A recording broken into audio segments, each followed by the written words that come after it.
시간 강사 주제에 어디서 목소리를 높여?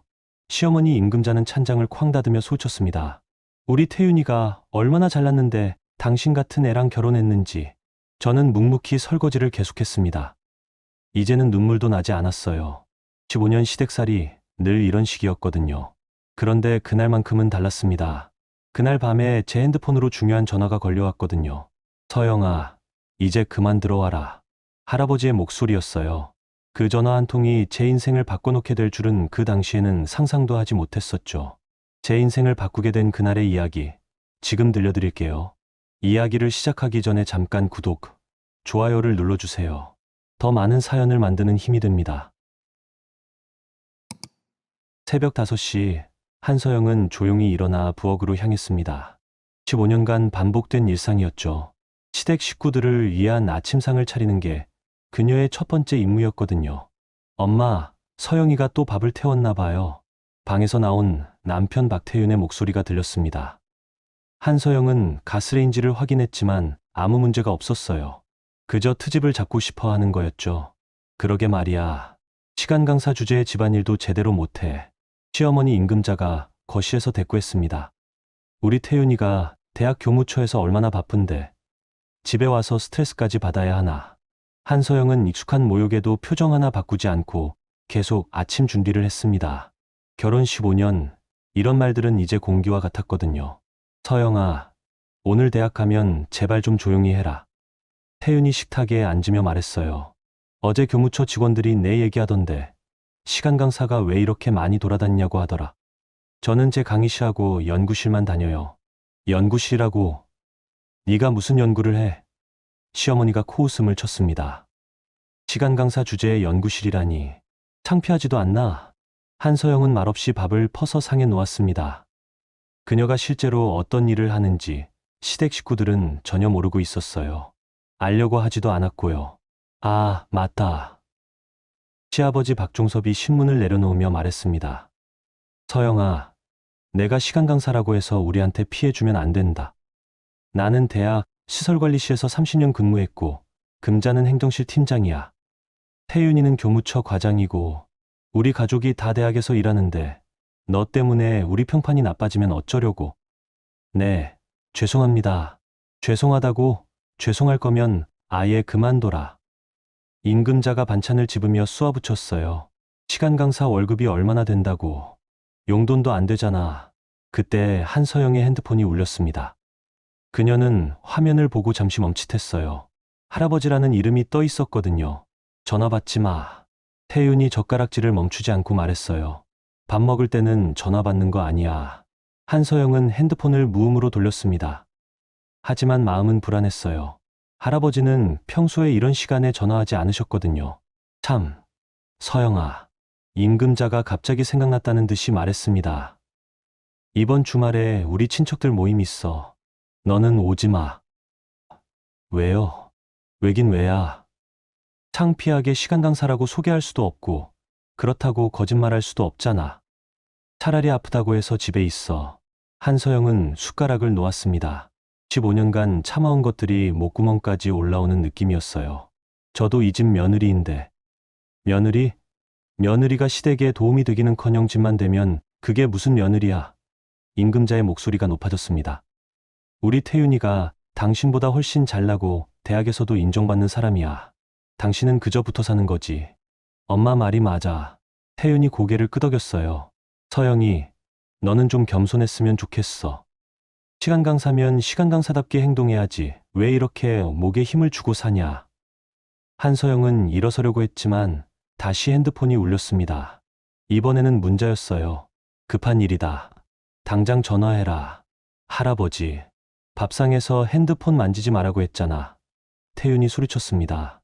한서영은 핸드폰을 주머니에 넣고 자리에서 일어났습니다. 더 이상 참을 수가 없었어요. 어디가? 화장실 잠깐. 밥 다 안 먹었잖아. 식욕이 없어요. 화장실에 들어간 한서영은 할아버지에게 전화를 걸었습니다. 신호가 한 번도 울리지 않고 바로 연결됐어요. 서영아, 너 언제까지 그렇게 살 거냐? 할아버지의 목소리는 평소보다 엄격했습니다. 할아버지, 이제 그만 들어와라. 내가 맡아야 할 일이 있다. 무슨 말씀이세요? 재단 이사회에서 결정했어. 내가 대학 운영에 직접 참여해야 한다는 결론이 나왔다.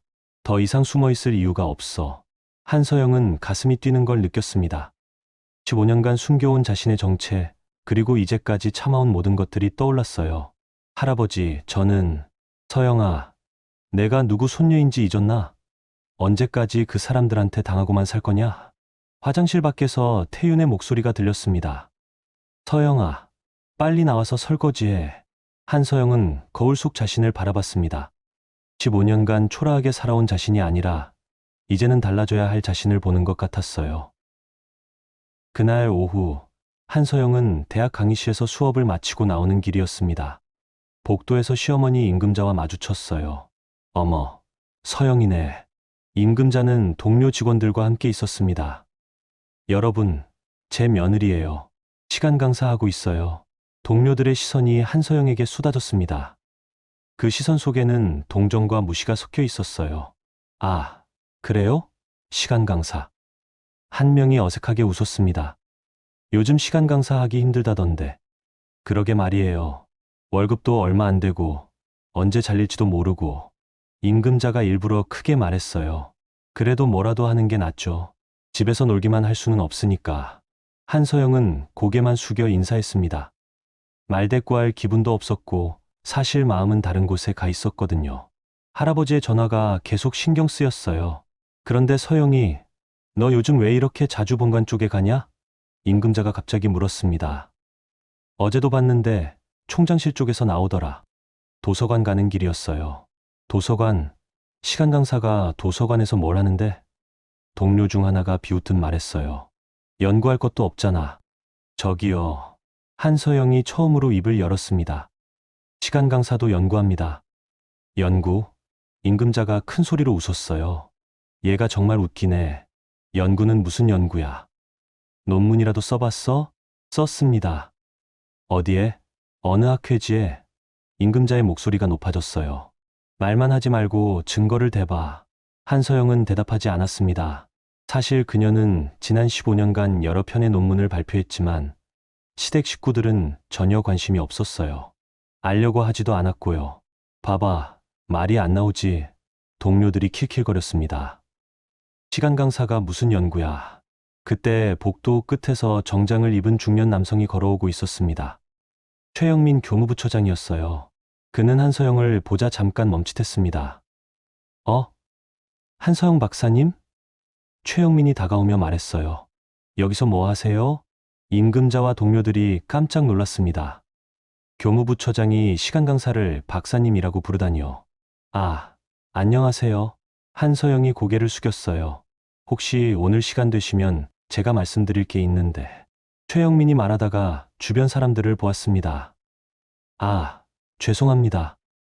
방해됐나요? 아니요, 괜찮습니다. 한서영이 대답했어요. 그럼 나중에 연락드리죠. 중요한 얘기거든요. 최영민은 인사를 하고 지나갔습니다. 임금자와 동료들은 멍한 표정으로 서 있었어요. 교무부처장이 시간 강사에게 저런 식으로 대하는 게 이해가 안 됐거든요. 저기, 서영이. 임금자가 조심스럽게 물었습니다. 너 교무부처장하고 아는 사이야? 가끔 마주쳐요. 마주친다고 박사님이라고 불러주나? 동료 중 하나가 의심스럽게 말했어요. 한서영은 대답하지 않고 자리를 떠나려고 했습니다. 그런데 임금자가 팔을 붙잡았어요. 야, 너 혹시 뭔가 숨기는 거 있어? 무슨 말씀이세요? 시간 강사가 교무부처장과 그렇게 친할 리가 없어. 너 혹시 이상한 관계 아니야? 한서영은 팔을 뿌리쳤습니다. 그런 말씀 하지 마세요. 그럼 뭐야? 설명해봐. 임금자의 목소리가 날카로워졌어요. 시간 강사 주제에 왜 교무부처장이 그렇게 대해주는데?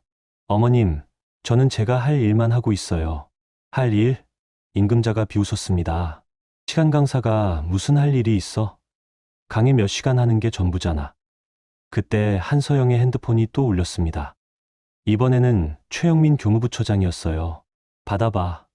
임금자가 말했습니다. 무슨 얘기 하나 들어보자.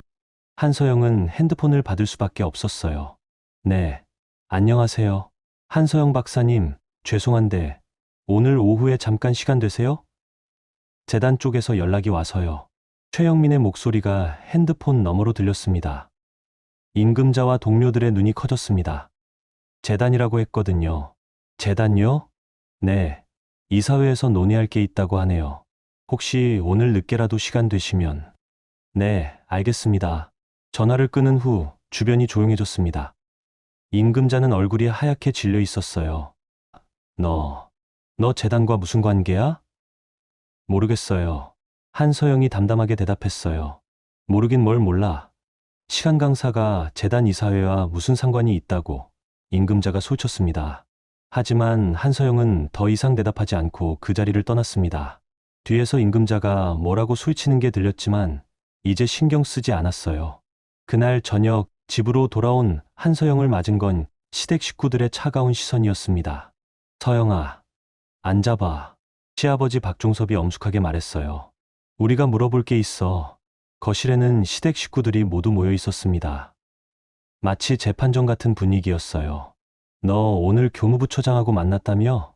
태윤이 물었어요. 네. 무슨 얘기했어? 일 얘기요. 일 얘기. 임금자가 냉소적으로 웃었습니다. 시안 강사가 교무부처장과 무슨 일 얘기를 해? 재단 이야기까지 나왔다던데. 한서영은 조용히 앉아 있었습니다. 이제 더 이상 숨길 필요가 없다는 생각이 들었어요. 서영아, 너 혹시 우리한테 숨기는 거 있어? 시아버지가 무겁게 물었어요.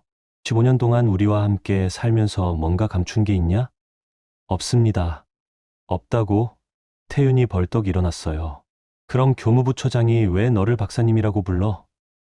시간 강사를 박사님이라고 부르나? 한서영은 천천히 고개를 들었습니다.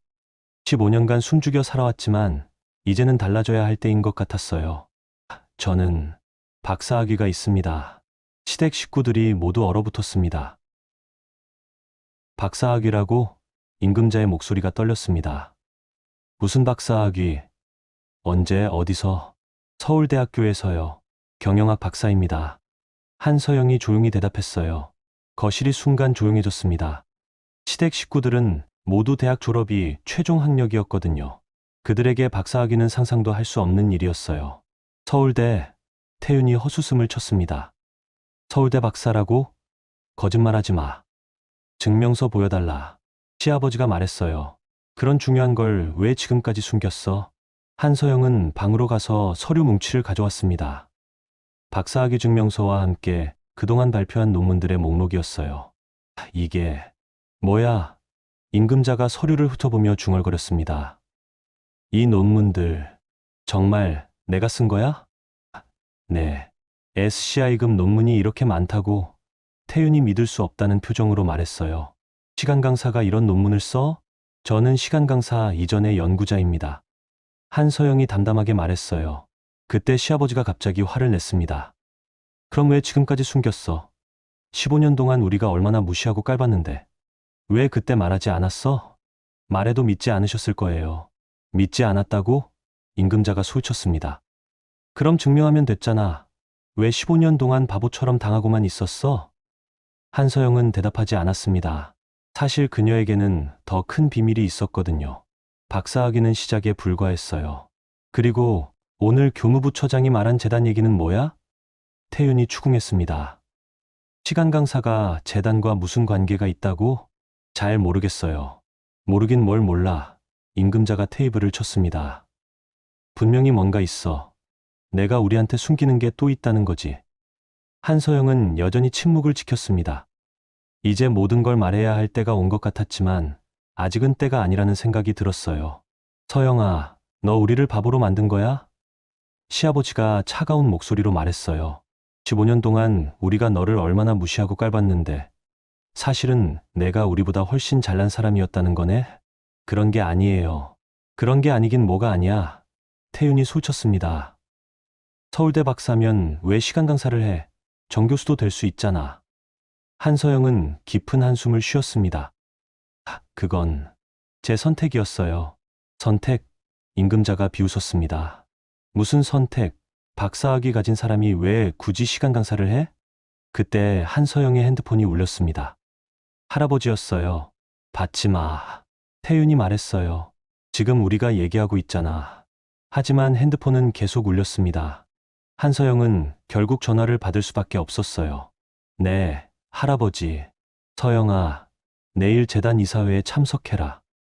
더 이상 미룰 수 없어. 할아버지의 목소리가 단호했습니다. 시댁 식구들이 모두 귀를 기울였습니다.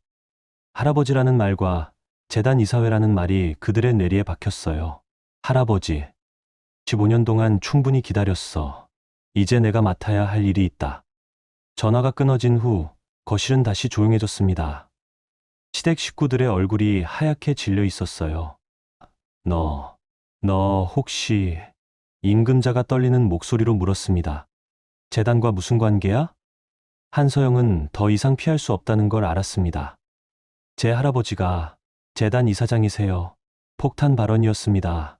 시댁 식구들은 모두 입을 다물지 못했어요. 재단 이사장? 태윤이 어이없다는 표정으로 반복했습니다. 우리 대학 재단 이사장 말이야? 네. 그럼 너는? 시아버지가 말을 잇지 못했어요.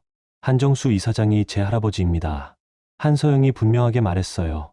시댁 식구들은 완전히 멘붕 상태가 됐습니다. 그들이 15년간 무시하고 깔본 며느리가 사실은 자신들이 일하는 대학의 실질적인 주인이었던 거예요. 그럼 너는 왜? 임금자가 말을 더듬었습니다. 왜 15년 동안 아무 말도 안 했어? 할아버지가 일반인과 결혼해서 평범하게 살아보라고 하셨어요. 평범하게? 태윤이 웃었지만 그 웃음은 차가웠습니다. 평범하게 살겠다고 우리를 속인 거야? 속인 게 아니에요. 저는 정말 평범하게 살고 싶었어요. 평범하게 살겠다고 15년 동안 우리한테 당한 거야? 시아버지가 화를 냈습니다. 그럼 우리가 바보가 되는 거잖아. 한서영은 아무 말도 하지 않았습니다. 사실 그녀도 이 순간이 올 줄은 알고 있었어요. 언젠가는 모든 게 드러날 거라고요. 서영아. 임금자가 갑자기 다른 표정을 지었습니다.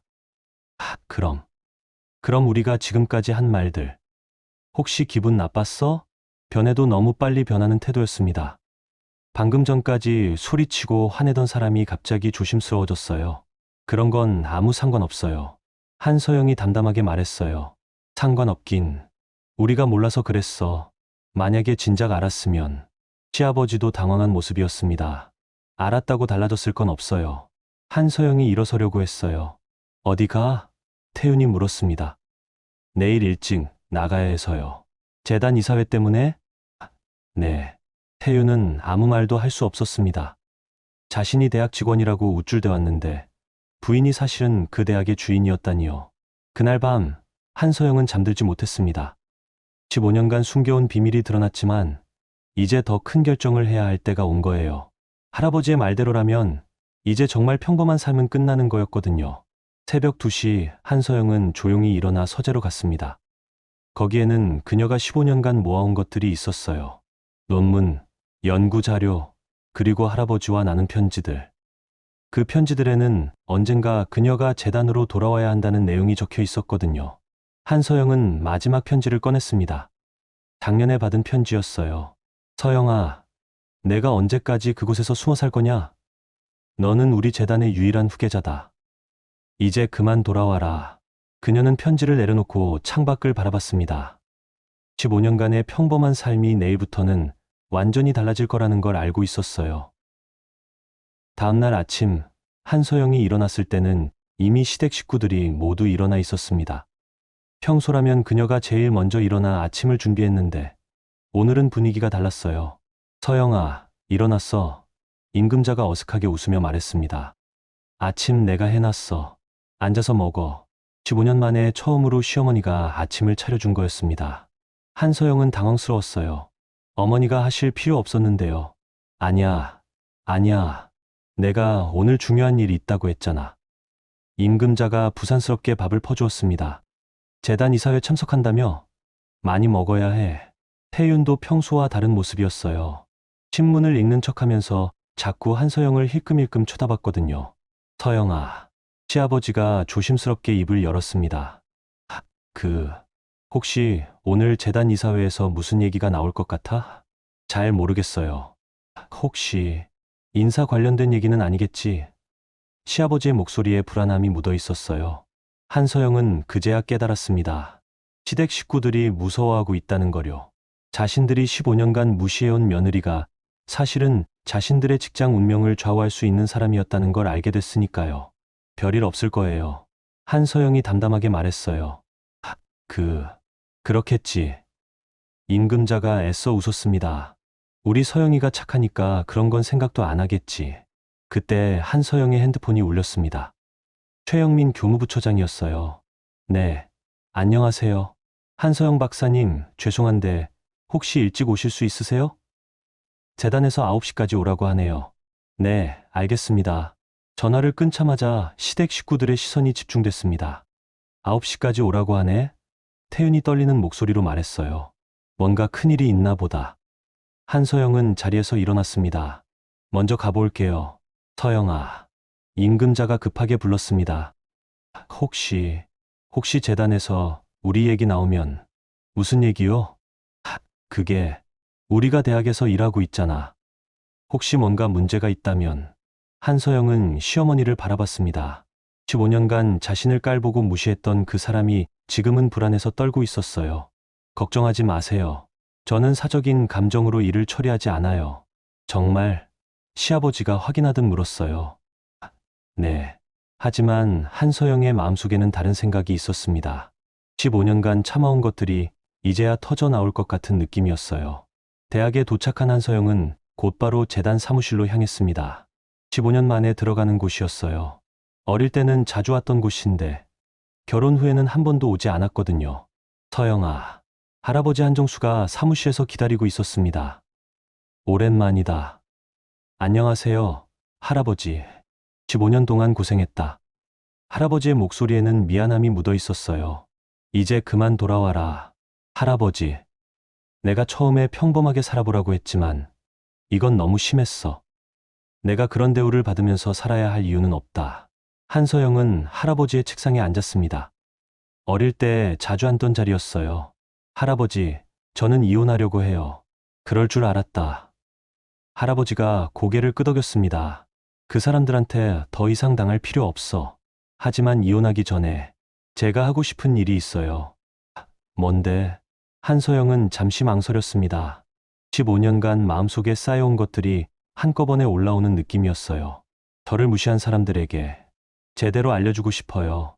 제가 누구인지요. 할아버지는 손녀의 얼굴을 바라봤습니다. 15년간 참아온 것들이 그녀의 눈에서 읽혔어요. 좋다. 어떻게 할 건데? 시댁 식구들이 모두 이 대학에서 일해요. 시아버지는 시설관리실, 시어머니는 행정실, 남편은 교무처예요. 그래서 그들이 15년간 저를 어떻게 대했는지 할아버지도 아시죠? 할아버지의 얼굴이 굳어졌습니다. 사실 그는 손녀가 어떤 대우를 받으며 사는지 알고 있었어요. 하지만 손녀 스스로 선택한 길이라고 생각해서 참고 있었거든요. 서영아, 내가 원하는 대로 해라. 내가 뒤에서 도와줄게. 그때 사무실 문이 열리고 최영민 교무부처장이 들어왔습니다. 이사장님, 한서영 박사님 모시고 왔습니다. 수고했네. 그런데 영민아, 한 가지 부탁이 있어. 말씀하세요. 오늘 오후에 임시 직원 회의를 열어줘. 전 직원 참석으로. 전 직원이요? 무슨 일이? 중요한 발표가 있을 예정이야. 할아버지가 한서영을 바라보며 말했어요. 우리 재단의 새로운 방향에 대해서 말이지. 최영민은 고개를 끄덕였습니다. 알겠습니다. 바로 공지하겠습니다. 오후 2시 대학 대강당에는 모든 직원들이 모였습니다. 시댁 식구들도 어색한 표정으로 자리에 앉아 있었어요. 그들은 왜 갑자기 전 직원 회의가 열리는지 모르고 있었거든요. 저기 서영이 있네. 임금자가 태윤에게 속삭였습니다. 왜 맨 앞자리에 앉아 있어? 모르겠어. 이상하다. 태윤도 불안한 표정이었어요. 무대 위로 한정수 이사장이 올라갔습니다. 그리고 그 옆으로 한서영이 따라 올라갔어요. 시댁 식구들의 얼굴이 하얗게 변했습니다. 며느리가 이사장과 함께 무대에 서 있다니요. 안녕하세요. 한정수입니다. 이사장이 마이크를 잡았어요. 오늘은 여러분께 중요한 말씀을 드리기 위해 이 자리를 마련했습니다. 강당이 조용해졌습니다. 모든 사람들의 시선이 무대로 집중됐어요. 오늘부터 우리 재단에 새로운 경영진이 합류하게 됩니다. 제 손녀이자 앞으로 이 대학의 운영을 함께 맡아갈 한서영 이사를 소개합니다. 폭탄 선언이었습니다. 강당이 술렁거렸어요. 특히 시댁 식구들은 완전히 얼어붙었어요. 한서영이 마이크를 잡았습니다. 안녕하세요. 한서영입니다. 앞으로 잘 부탁드립니다. 간단한 인사였지만 그 말의 무게는 무거웠어요. 시댁 식구들은 이제야 깨달았습니다. 그들이 15년간 무시해온 며느리가 이제는 자신들의 상사가 됐다는 거요. 회의가 끝나고 사람들이 하나둘씩 자리를 뜨는 가운데 시댁 식구들은 움직일 수 없었습니다. 충격이 너무 컸거든요. 한서영이 무대에서 내려와 그들에게 다가왔습니다. 어머니, 아버지 태윤 씨. 한서영이 정중하게 인사했어요. 서영아. 임금자가 떨리는 목소리로 말했습니다. 이게 무슨 일이야? 제가 원래 자리로 돌아가는 거예요. 원래 자리? 네. 15년 동안 잠시 벗어나 있었지만 이제 돌아왔습니다. 시댁 식구들은 아무 말도 할 수 없었습니다. 15년간의 갑을 관계가 완전히 뒤바뀐 거였거든요. 여러분, 이야기 어떠세요? 15년 동안 시간 강사로 무시받던 한서영이 사실은 재단 이사장의 손녀였다니 정말 반전이죠. 그동안 그녀를 괴롭혔던 시댁 식구들의 당황스러운 표정이 눈에 선해요. 하지만 이건 시작일 뿐입니다. 한서영이 어떤 선택을 할지, 그리고 시댁 식구들의 운명은 어떻게 될지, 그럼 계속 들어보실까요? 그날 저녁, 한서영은 평소처럼 집으로 돌아갔습니다. 하지만 집 안 분위기는 완전히 달라져 있었어요. 시댁 식구들이 모두 거실에 모여 앉아 그녀를 기다리고 있었거든요. 서영아. 임금자가 조심스럽게 입을 열었습니다. 앉아봐. 우리가 할 말이 있어. 한서영은 소파에 앉았습니다. 15년간 이 자리에서 얼마나 많은 모욕을 당했는지 셀 수도 없었어요. 서영아, 우리가 정말 미안해. 시아버지가 고개를 숙였습니다. 15년 동안 너를 그렇게 대한 게 정말 죄송하다. 네, 우리가 몰랐어. 내가 그런 사람인 줄 정말 몰랐다고. 임금자의 목소리가 떨렸습니다. 만약에 진작 알았다고 달라졌을 건 없어요. 한서영이 담담하게 말했어요. 아니야, 달랐을 거야. 태윤이 급하게 말했습니다. 우리가 그렇게 무시하지 않았을 거야. 한서영은 남편을 바라봤습니다. 15년간 함께 산 사람이지만 지금은 완전히 다른 사람 같았어요. 태윤 씨도 그렇게 생각하세요? 당연하지. 나도 몰라서 그랬어. 미안해. 정말 미안해. 하지만 한서영의 마음에는 그들의 사과가 와닿지 않았습니다. 15년간 쌓인 상처는 간단한 사과로 치유될 수 있는 게 아니었거든요. 서영아. 임금자가 갑자기 무릎을 꿇었습니다. 제발 용서해줘. 우리가 정말 잘못했어. 한서영은 시어머니의 모습을 보며 복잡한 감정이 들었어요. 분노와 동시에 허무함도 느껴졌거든요. 일어나세요, 어머니. 안 일어날 거야. 내가 용서해줄 때까지. 임금자가 눈물을 흘렸습니다. 우리가 얼마나 잘못했는지 알겠어. 정말 미안해. 어머니, 일어나세요. 이제 그런 건 의미 없어요. 의미 없다고 시아버지가 불안한 표정으로 물었어요. 서영아, 너 설마. 한서영은 침묵했습니다. 사실 그녀의 마음은 이미 결정되어 있었어요. 서영아, 제발. 태윤이 한서영의 손을 잡으려고 했습니다. 우리 다시 잘 살아보자. 내가 앞으로 정말 잘할게. 어떡해요? 뭐든지 하겠어. 내가 원하는 대로 다 해줄게. 집안일도 내가 하고 너를 무시하지도 않을게. 한서영은 남편의 손을 뿌리쳤습니다. 너무 늦었어요. 늦었다고 왜 늦었어? 태윤의 목소리가 높아졌습니다. 우리 이제라도 잘 살면 되잖아. 15년입니다, 태윤 씨.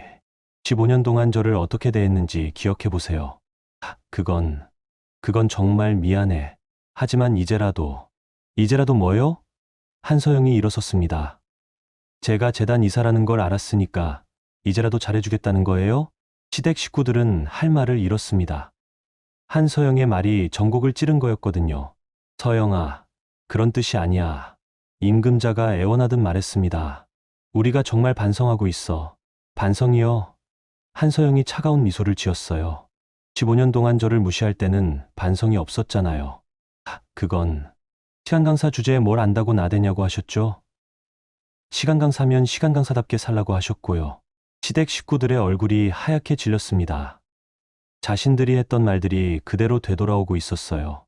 그리고 연구는 무슨 연구냐고 하시면서 논문 써본 적 있냐고 비웃으셨죠. 서영아, 친척 모임에는 창피해서 데려갈 수 없다고 하셨고, 우리 태윤이가 당신보다 훨씬 잘났다고 하셨어요. 한서영의 목소리는 차가웠지만 감정의 동요는 없었습니다. 그냥 사실을 나열하고 있을 뿐이었어요. 우리가 정말 잘못했어. 시아버지가 고개를 떨궜습니다. 네, 잘못하셨어요. 15년 동안 계속요.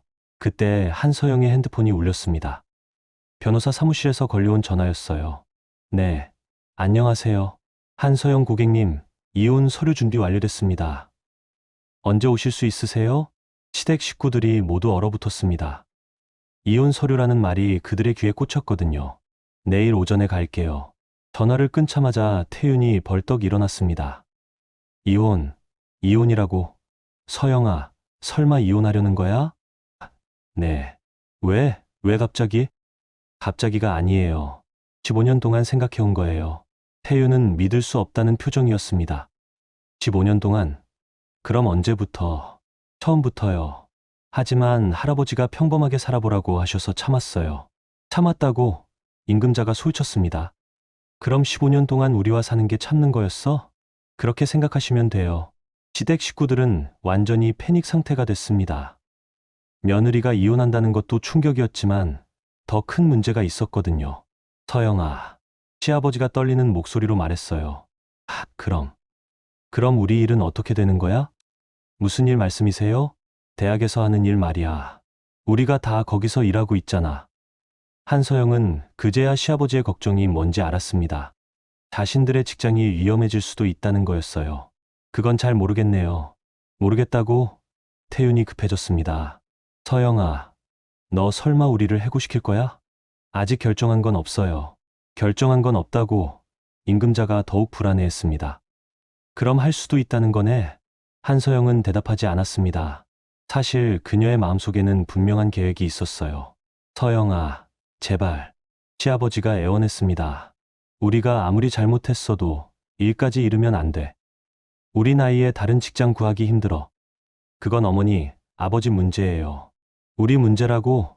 임금자의 목소리가 높아졌습니다. 내가 이사인데 우리 문제라고? 저는 사적인 감정으로 업무를 처리하지 않는다고 했잖아요. 그럼 괜찮다는 거네? 태윤이 안도의 표정을 지었어요.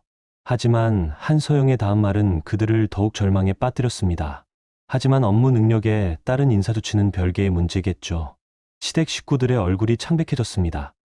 그들은 이제야 깨달았어요. 15년간 무시해온 며느리가 이제는 자신들의 운명을 쥐고 있다는 거려. 그날 밤 한서영은 짐을 쌌습니다. 15년간 살았던 집을 떠날 준비를 하는 거였어요. 시댁 식구들은 그녀를 말리려고 했지만 한서영의 마음은 이미 굳어져 있었어요. 서영아, 정말 가는 거야? 태윤이 방 앞에서 서성거렸습니다. 네. 어디로 갈 건데? 호텔이요. 호텔. 임금자가 놀랐습니다. 왜 호텔로 가? 집이 있는데. 여기는 제 집이 아니에요. 시댁이죠. 한서영은 짐을 들고 나왔습니다. 15년치 짐이었지만 생각보다 많지 않았어요. 정말 소중한 것들만 챙겼거든요. 서영아, 태윤이 마지막으로 불렀습니다. 정말 이혼할 거야? 네. 왜? 우리가 다시 잘 살면 되잖아. 한서영은 현관에서 멈춰섰습니다. 그리고 돌아봤어요. 태윤 씨, 15년 동안 저한테 사랑한다고 말한 적 있어요? 태윤은 대답할 수 없었습니다. 한 번도 없었어요. 저도 태윤 씨를 사랑한 적이 없고요. 그런 걸 왜 지금 와서? 처음부터 사랑이 없었던 결혼이에요. 이제 끝내는 게 맞아요. 한서영은 집을 나섰습니다. 15년간의 시댁살이가 마침내 끝나는 순간이었어요. 다음 날 오전, 한서영은 변호사 사무실에서 이혼 서류에 서명했습니다. 15년간의 결혼 생활이 한 장의 서류로 정리되는 순간이었어요. 이혼 조건은 어떻게 하실 건가요? 변호사가 물었습니다. 재산 분할은 포기할게요. 위자료도 요구하지 않을 거고요. 그러시면 상대방 입장에서는 매우 유리한 조건이네요. 한서영은 미소를 지었습니다. 저에게는 그런 게 필요 없어요. 변호사 사무실을 나온 한서영은 곧바로 대학으로 향했습니다. 오늘부터 본격적으로 이사로서의 업무를 시작하는 날이었거든요. 한서영 이사님, 오늘부터 이 사무실을 쓰시면 됩니다. 최영민이 새로운 사무실을 안내했어요. 사무실은 크고 깔끔했습니다. 창밖으로는 대학 캠퍼스 전체가 내려다 보였어요. 참, 이사님. 최영민이 서류를 내밀었습니다. 전 직원 인사기록 부입니다. 검토해 보시라고 이사장님께서 전달하라고 하시네요. 한서영은 서류를 받아들였습니다. 수십 명의 직원 프로필이 들어 있었어요. 그 중에는 시댁 식구들의 이름도 보였거든요. 박종서 시설관리실 주임, 근무연수 30년, 임금자 행정실 팀장, 근무연수 25년, 박태윤 교무처 과장, 근무연수 12년. 한서영은 그들의 인사기록을 꼼꼼히 살펴봤습니다. 15년간 몰랐던 내용들이 많았어요. 최 부처장님, 한서영이 불렀습니다. 네, 말씀하세요. 직원들 근무평가는 언제 하나요? 보통 연말에 합니다만, 올해는 아직 하지 않았습니다. 그럼 이번 주 중으로 전 직원 근무평가를 실시해 주세요. 전 직원요? 갑자기 왜? 새로운 인사 시스템을 도입하려고 해요. 모든 직원의 업무 능력을 정확히 파악해야겠어요. 최영민은 고개를 끄덕였습니다. 알겠습니다. 바로 준비하겠습니다. 오후가 되자 대학 전체가 술렁거렸습니다. 갑작스러운 근무평가 소식 때문이었어요. 특히 시댁 식구들은 극도로 불안해했습니다. 야, 이거 뭔가 이상하지 않아? 임금자가 행정실 동료에게 속삭였습니다. 왜 갑자기 근무평가를 해? 모르겠어요. 새로 온 이사님 지시라는데. 새로 온 이사님. 임금자의 얼굴이 어두워졌습니다. 그 이사님이 자신의 며느리라는 게 아직도 믿어지지 않았어요. 시설관리실에서도 비슷한 대화가 오갔습니다. 종섭 씨, 괜찮을까요? 동료가 걱정스럽게 물었어요. 근무평가를 갑자기 한다는 게. 박종섭은 대답할 수 없었습니다. 며느리가 이사가 된 상황에서 자신의 처지가 어떻게 될지 예측할 수 없었거든요. 교무처는 더욱 심각했습니다. 박태윤은 하루 종일 일에 집중할 수 없었어요. 태윤아, 너 괜찮아? 동료가 물었습니다. 얼굴이 왜 그래? 아니야.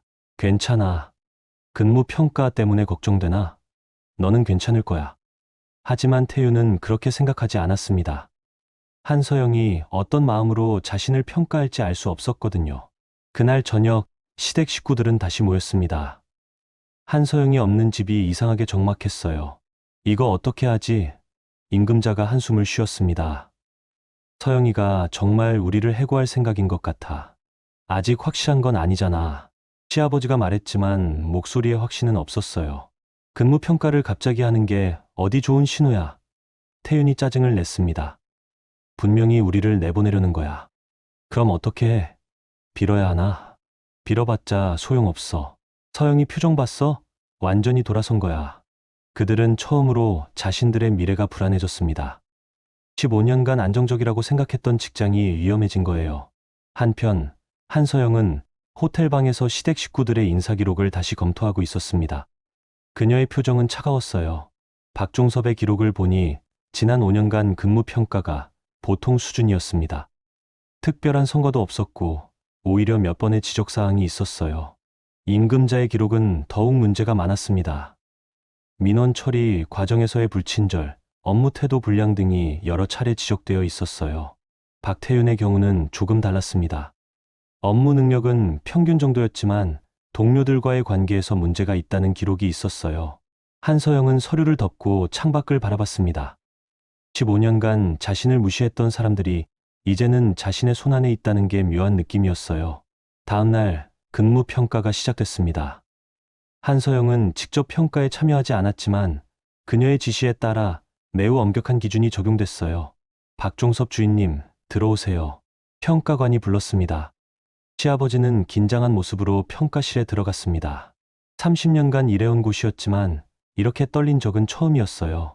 최근 5년간 근무 성과가 다소 아쉬운 편입니다.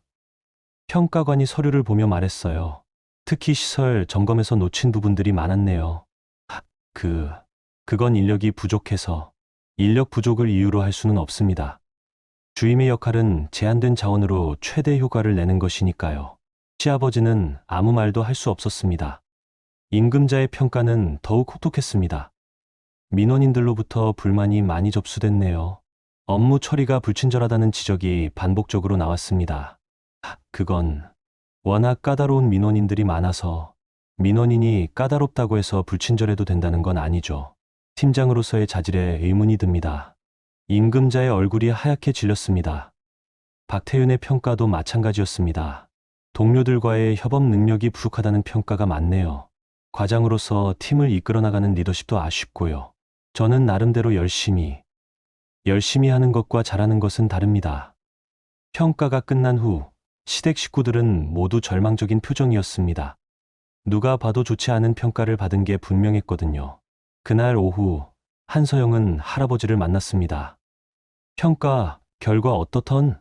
할아버지가 물었어요. 예상대로였어요. 특별히 뛰어난 점이 없네요. 그럼 어떻게 할 거야? 한서영은 잠시 망설였습니다. 복수를 하려면 지금이 기회였어요. 하지만 그녀의 마음은 복잡했습니다. 할아버지, 저는 그들을 미워하지 않아요. 미워하지 않는다고? 네. 그냥 실망스러울 뿐이에요. 15년간 함께 살면서 저를 한 번도 이해하려고 하지 않았다는 게. 할아버지는 손녀의 표정을 살펴봤습니다. 분노나 증오가 아니라 깊은 상처가 느껴졌어요. 서영아, 내 마음대로 해라. 할아버지는 뭐든지 지지해 줄게. 그날 밤 한서영은 결정을 내렸습니다. 복수가 아닌 자신만의 방식으로 마무리하기로 했어요. 다음날 오전 한서영은 이사실로 시댁 식구들을 불렀습니다. 근무평가 결과를 알려주기 위해서였어요. 들어오세요. 한서영이 차분한 목소리로 말했습니다. 시댁 식구들은 긴장한 모습으로 사무실에 들어왔습니다. 며느리가 이사가 된 상황에서 그들은 어떻게 대해야 할지 몰랐어요. 앉으세요. 한서영이 소파를 가리켰습니다. 서영아. 임금자가 조심스럽게 입을 열었습니다. 우리를 불러서 근무평가 결과를 말씀드리려고 해요. 시댁 식구들의 얼굴이 긴장으로 굳어졌습니다. 아버님부터 말씀드릴게요. 한서영이 서류를 펼쳤습니다. 30년간 근무하셨지만 최근 5년간 성과가 많이 아쉬운 편이네요. 시아버지는 고개를 떨굴 수밖에 없었습니다. 어머님은 민원 처리에서 문제가 많이 지적됐어요. 팀장으로서의 자질도 부족하다는 평가입니다. 임금자의 얼굴이 창백해졌습니다. 태윤 씨는 리더십 부족과 협업 능력 부족이 주된 지적사항이네요. 박태윤은 아무 말도 할 수 없었습니다. 그래서 한서영이 말을 이었습니다. 인사조치를 결정했어요. 시댁 식구들의 심장이 쫄깃해졌습니다. 드디어 해고 통보가 나올 거라고 생각했거든요. 아버님은 시설관리실 주임에서 일반 직원으로 강등 부치됩니다. 시아버지는 눈을 감았습니다. 해고가 아니라는 것만으로도 다행이었어요. 어머님은 팀장에서 일반 직원으로 강등되고 민원 처리 업무에서 제외됩니다. 임금자는 입술을 깨물었습니다. 굴욕적이었지만 참을 수밖에 없었어요. 태윤 씨는 한서영이 잠시 망설였습니다. 과장에서 대리로 강등됩니다. 박태윤은 안도의 한숨을 쉬었습니다. 해고가 아니라는 것만으로도 감사했어요. 대신 조건이 있어요. 한서영이 다시 말했습니다. 앞으로 1년간 근무 태도와 성과를 지켜볼 거예요. 개선되지 않으면 그때는 해고 조치될 수 있습니다. 시댁 식구들은 모두 고개를 끄덕였습니다. 지금 상황에서는 어떤 조건이라도 받아들일 수밖에 없었거든요. 그리고 한 가지 더. 한서영이 차가운 미소를 지었습니다. 15년간 저를 어떻게 대했는지 기억하면서 일하세요. 서영아. 임금자가 눈물을 흘렸습니다. 우리가 정말 미안해. 정말로. 미안하다는 말은 이제 의미가 없어요. 행동으로 보여주세요. 한서영은 서류를 덮고 일어섰습니다. 이상입니다. 업무에 복귀하세요. 시댁 식구들이 사무실을 나간 후 한서영은 창밖을 바라봤습니다. 복수를 완료한 기분이었지만 마음은 씁쓸했어요. 그날 오후 대학 전체에 인사조치 소식이 퍼졌습니다. 특히 시댁 식구들의 강등 소식은 큰 화제가 됐어요. 박종섭 주임이 일반 직원으로 강등됐다네. 임금자 팀장도 마찬가지래. 민원 처리에서도 빠진다고 하고 박태윤 과장은 대리로 강등이라고 하던데 직원들은 수근거렸습니다. 모두 새로 온 이사의 결정이라는 걸 알고 있었거든요. 그런데 그 이사님이 박태윤 부인이라면서 정말 부인이 남편을 강등시켰다고? 대단하다. 사적 감정 없이 공정하게 처리한 거네. 어떤 사람들은 한서영의 결정을 높이 평가했습니다. 가족이라고 봐주지 않고 공정하게 처리했다고 생각했거든요. 하지만 시댁 식구들의 심정은 복잡했습니다. 해고되지 않은 것은 다행이었지만 강등의 굴욕은 감당하기 어려웠어요. 아버지, 괜찮으세요? 태윤이 아버지를 찾아갔습니다. 괜찮기는 뭐가 괜찮아. 시아버지가 한숨을 쉬었어요. 30년 일한 곳에서 이런 굴욕을 당하다니. 그래도 해고 안 된 게 어디예요. 그것도 그렇지만 시아버지가 고개를 저었습니다. 서영이가 완전히 달라졌어. 예전에 그 착한 며느리가 아니야. 당연하죠. 우리가 15년 동안 어떻게 대했는데. 임금자는 더욱 충격이 컸습니다. 팀장에서 일반 직원으로의 강등은 그녀의 자존심에 큰 타격이었어요. 내가 25년 동안 쌓은 경력이. 임금자가 중얼거렸습니다. 하루아침에 무너져 버렸어. 엄마, 이제라도 정신 차려요. 태윤이 말했습니다. 서영이 말대로 행동으로 보여줘야 해요. 하지만 마음속으로는 모두 분노하고 있었습니다. 아무리 잘못했다고 해도 가족을 이렇게 대하는 게 맞나 하는 생각이 들었거든요. 그날 저녁, 한서영은 할아버지를 만났습니다. 어떤 기분이야? 할아버지가 물었어요. 별로 시원하지 않아요. 왜? 복수라는 게 이런 거였나 봐요. 해도 마음이 편하지 않아요. 할아버지는 손녀를 바라봤습니다. 15년간 참아온 것에 비하면 너무 관대한 처벌이었다고 생각했어요. 서영아, 너 혹시 후회하는 거야? 후회는 아니에요. 그냥 이제 정말 끝이구나 하는 생각이 들어요. 끝이라니. 15년간의 결혼 생활, 시댁과의 관계, 모든 게 끝났어요. 한서영의 목소리에는 안도감과 동시에 허무함이 묻어 있었습니다. 그럼 앞으로 어떻게 할 거야? 모르겠어요. 일단 재단 일에 집중하면서 새로운 삶을 시작해 보려고요. 좋은 생각이야. 너는 이제 자유로운 몸이니까. 그날 밤, 한서영은 호텔 방에서 혼자만의 시간을 가졌습니다. 15년 만에 처음으로 누군가의 눈치를 보지 않아도 되는 시간이었어요. 창밖으로 보이는 도시의 불빛들이 새롭게 느껴졌습니다. 이제 정말로 새로운 인생이 시작되는 거였어요. 한편, 시댁에서는 서로를 원망하는 목소리들이 오갔습니다. 이 모든 게 다 누구 때문이야? 태윤이 부모를 바라봤습니다. 서영이를 그렇게 무시하지 말라고 했잖아. 우리만 잘못이야. 임금자가 맞섰습니다. 너도 마찬가지였잖아. 아무튼 이제 어떻게 하지? 시아버지가 한숨을 쉬었어요. 하지만 답은 없었습니다.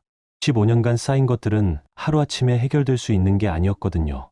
다음 날부터 시댁 식구들은 완전히 달라진 환경에서 일을 시작해야 했습니다. 동료들의 시선, 후배들의 태도, 모든 게 예전과 달랐어요. 특히 임금자는 적응이 가장 어려웠습니다. 25년간 팀장으로 일했던 사람이 갑자기 일반 직원이 되니까요. 임금자 씨, 이 서류 정리 좀 해주세요. 새로운 팀장이 업무를 지시했습니다. 예전에는 자신이 지시하던 일을 이제는 받아서 해야 하는 상황이었어요. 굴욕적이었지만 참을 수밖에 없었습니다. 박종섭도 마찬가지였습니다. 30년간 주임으로 일하다가 갑자기 일반 직원이 되니까 모든 게 어색했어요.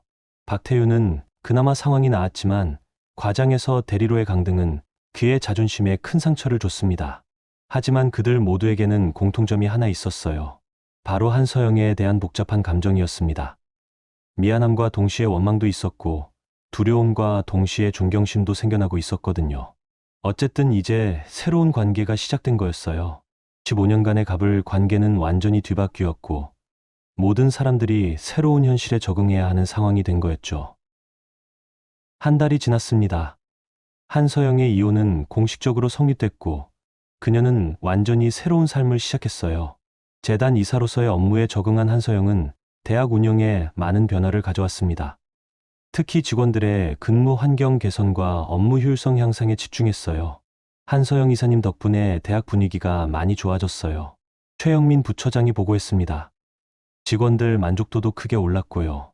그렇게 된 이유가 뭘까요? 한서영이 물었어요. 공정한 평가, 시스템과 실력 위주의 인사 정책 때문인 것 같습니다. 예전처럼 연고나 정실에 휘둘리지 않으니까 모든 직원들이 열심히 일하게 됐어요. 한서영은 만족스러운 표정을 지었습니다. 그녀가 원했던 변화가 일어나고 있었거든요. 그런데 그날 오후 예상치 못한 방문객이 찾아왔습니다.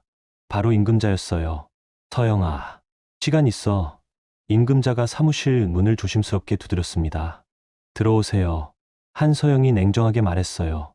임금자는 평소와 다른 모습이었습니다. 화려했던 옷차림 대신 수수한 정장을 입고 있었고, 교만했던 표정 대신 겸손한 모습이었어요. 앉으세요. 서영아, 내가 할 말이 있어서 왔어. 무슨 말씀이세요? 임금자는 한동안 망설이다가 입을 열었습니다. 내가 15년 동안 너한테 정말 못했어. 진심으로 미안해. 한서영은 대답하지 않고 시어머니를 바라봤습니다. 처음에는 내가 우리를 이렇게 대하는 게 억울했어. 아무리 우리가 잘못했어도 가족인데. 임금자의 목소리가 떨렸습니다. 그런데 한 달 동안 생각해보니까 알겠더라. 뭘 알겠다는 거예요? 내가 얼마나 나쁜 시어머니였는지, 너를 얼마나 힘들게 했는지.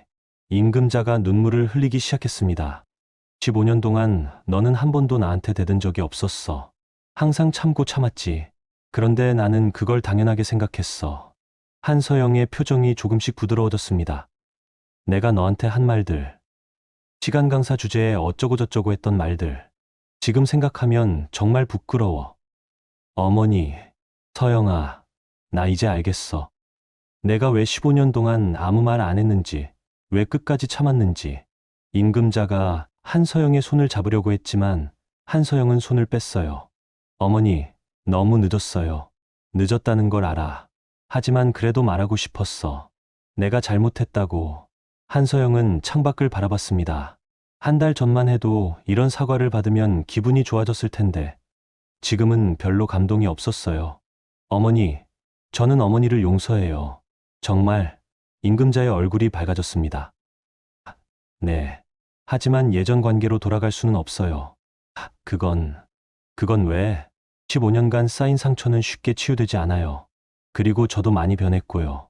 임금자는 실망스러운 표정을 지었지만 고개를 끄덕였습니다. 그래도 일터에서는 계속 봐야 하잖아. 너무 어색하게 하지는 말자. 물론이에요. 저는 사적인 감정으로 업무를 처리하지 않는다고 했잖아요. 임금자가 나간 후 한서영은 깊은 생각에 빠졌습니다.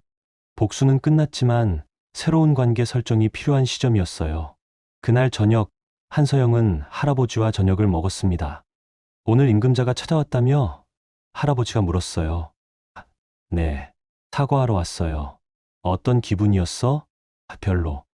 특별한 감정은 없었어요. 그냥 한 사람의 사과를 들었다는 정도? 할아버지는 손녀의 변화를 느꼈습니다. 15년 전에 순수했던 모습은 온데간데 없고 이제는 차분하고 현실적인 여성이 되어 있었어요. 서영아, 너는 이제 정말 어른이 됐구나. 어른이요?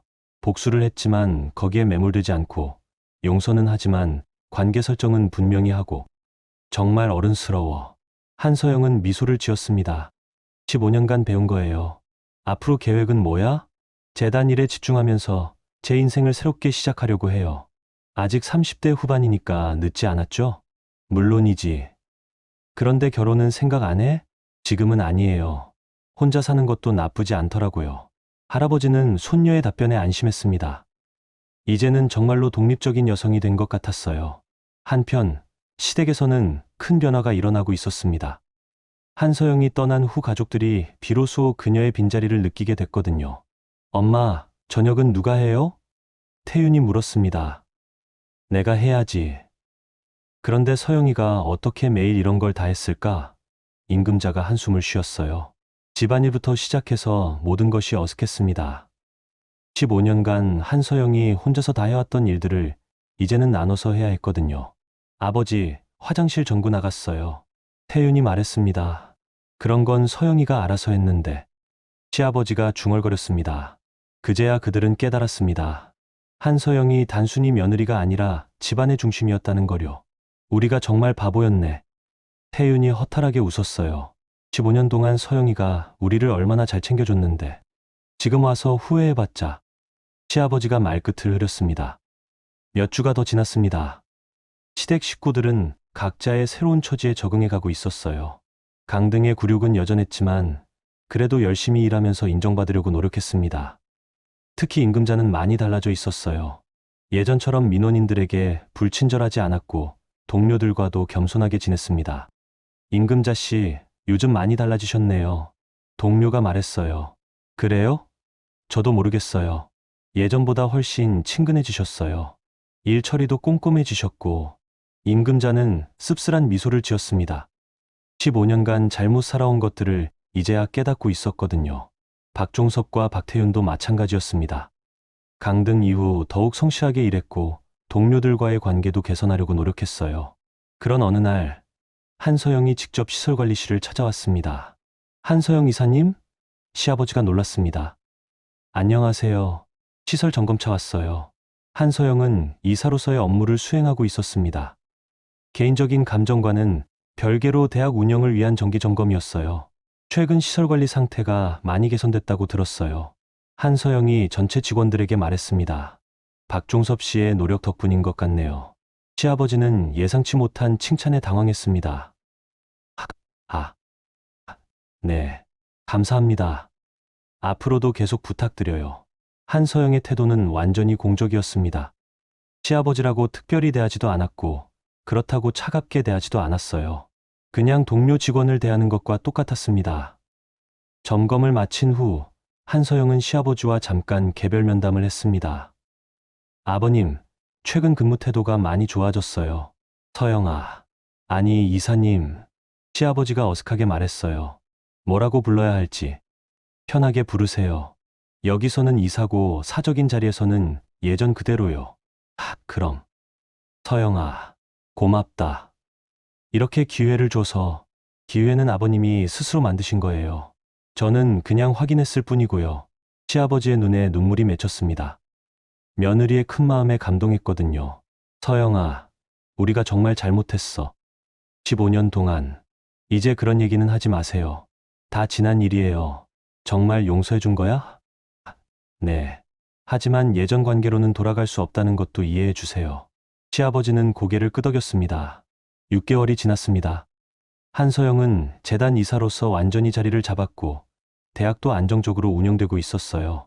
시댁 식구들도 각자의 자리에서 성실하게 일하며 새로운 관계를 정립해가고 있었습니다. 그런 어느 날 한서영은 우연히 대학 카페테리아에서 시댁 식구들과 마주쳤습니다. 서로 어색하게 인사를 나누던 중 임금자가 조심스럽게 말했어요. 서영아, 혹시 시간 되면 우리 집에서 저녁 같이 먹지 않을래? 한서영은 잠시 고민했습니다. 6개월간 완전히 인연을 끊고 지냈는데 다시 만날 필요가 있을까 싶었거든요. 아니에요. 괜찮아요. 그냥 한 번만. 우리가 할 말이 있어서. 한서영은 그들의 표정을 살펴봤습니다. 5년 전과는 완전히 다른 모습이었어요. 교만하고 무시하는 표정 대신 겸손하고 조심스러운 모습이었거든요. 알겠어요. 한 번만요. 그날 저녁 한서영은 6개월 만에 시댁을 찾았습니다. 집은 예전과 똑같았지만 분위기는 완전히 달랐어요. 서영아, 앉아. 내가 좋아하던 음식 준비했어. 임금자가 부산스럽게 음식을 내왔습니다. 저녁을 먹으면서 대화는 어색했지만 따뜻했습니다. 15년간 함께 살았던 사람들이지만 이제는 새로운 관계에서 만나는 느낌이었어요. 서영아, 태윤이 조심스럽게 입을 열었습니다. 우리가 너한테 사과 편지를 써봤어. 사과 편지요? 6개월 동안 15년간 우리가 잘못한 것들을 다 적어봤어. 정말 많더라. 임금자가 편지 뭉치를 내밀었습니다. 두꺼운 편지였어요. 읽어보지는 마. 그냥 우리 마음이라고 생각해줘. 한서영은 편지를 받았습니다. 무게가 묵직했어요. 그리고 서영아, 시아버지가 말했습니다. 우리는 앞으로 내가 어떤 선택을 하든 존중할 거야. 재혼을 하든 혼자 살든 뭐든 내 마음대로 해. 그리고 우리와 관계를 완전히 끊고 싶으면 그렇게 해도 돼. 억지로 가족 행세하지 않을게. 태윤이 덧붙였어요. 한서영은 그들의 진심을 느꼈습니다. 15년간 강요했던 것들을 이제는 모두 내려놓겠다는 거였어요. 6개월 동안 많이 달라지셨네요. 우리가 얼마나 잘못 살았는지 깨달았어. 특히 너한테 얼마나 못했는지. 임금자가 눈물을 닦았습니다. 한서영은 한동안 생각에 잠겼습니다. 그리고 결론을 내렸어요. 완전히 예전으로 돌아갈 수는 없지만 새로운 관계는 가능할 것 같아요. 정말 시댁 식구들의 얼굴이 밝아졌습니다. 네. 하지만 조건이 있어요. 서로 간섭하지 않기. 각자의 삶을 존중하기. 물론이야. 그리고 15년 전의 잘못들을 반복하지 않기. 절대 안 할게. 한서영은 마침내 미소를 지었습니다. 진짜 미소였어요. 복수도 끝났고 용서도 끝났고 이제는 정말 새로운 시작을 할 수 있을 것 같았거든요. 그날 밤 한서영은 자신의 새 집으로 돌아갔습니다. 6개월 전에 산 아파트였는데 완전히 자신만의 공간이었어요. 거울을 보니 예전과는 다른 자신이 보였습니다. 더 성숙하고 더 강하고 더 당당한 모습이었어요. 15년간의 시댁살이 그리고 6개월간의 복수와 치유. 모든 게 끝났고 이제는 정말로 새로운 인생이 시작되는 거였어요. 한서영은 창밖을 바라보며 생각했습니다. 이제 내 인생을 살아보자. 그녀의 얼굴에는 평온한 미소가 떠올랐습니다. 마침내 찾은 진짜 자유였어요. 여러분, 오늘 한서영의 이야기 어떠셨어요? 15년 동안 시간 강사로 무시받던 여성이 결국 자신의 진짜 모습을 찾아가는 과정이었네요. 처음에는 복수가 목적인 것 같았지만 결국에는 용서와 새로운 시작으로 마무리됐잖아요. 한서영의 선택이 특별했던 건 복수에만 매몰되지 않았다는 거예요. 시댁 식구들을 완전히 망하게 할 수도 있었지만 그러지 않았죠. 대신 그들이 스스로 깨닫고 변화할 기회를 줬어요. 그리고 마지막에는 용서까지 했고요. 사실 우리도 살아가다 보면 억울한 일들을 많이 당하잖아요. 가족이나 직장에서 무시받거나 자신의 가치를 제대로 인정받지 못할 때가 있죠. 그럴 때 한서영처럼 차분하게 자신의 길을 찾아가는 것, 그리고 복수보다는 성숙한 해결을 선택하는 것이 진정한 승리인 것 같아요. 한서영은 이제 정말 자유로워졌어요. 15년간의 굴레에서 벗어나서 진짜 자신의 인생을 살 수 있게 됐거든요. 그리고 시댁 식구들도 변했고요. 때로는 이런 큰 변화가 모든 사람에게 새로운 기회가 될 수 있는 것 같아요. 여러분께도 이 이야기가 작은 위로와 지혜가 되었으면 좋겠습니다. 힘든 시간을 보내고 계신 분들도 한서영처럼 언젠가는 자신만의 해답을 찾으실 거예요. 그리고 진정한 자유와 평안을 얻으실 거고요. 오늘도 들어주셔서 감사합니다. 구독과 좋아요 부탁드려요.